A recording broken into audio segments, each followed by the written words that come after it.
Здравейте, приятели! Днес в канала ще ви покажа как да решите проблема, когато Roblox не се отваря или не стартира. Напишете Add or Remove Programs, после Roblox, изтрийте го, после напишете CMD и въведете CD.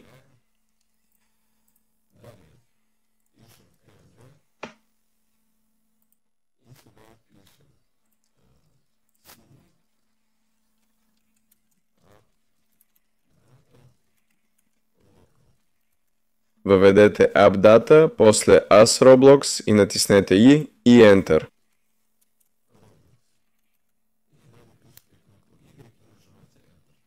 Така изтрихте всички Roblox файлове. Сега трябва да ги преинсталирате.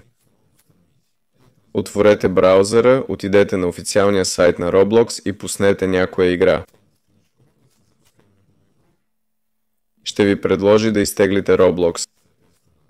Изтеглете го и всичко ще работи. Това е всичко. Благодаря за вниманието. Довиждане!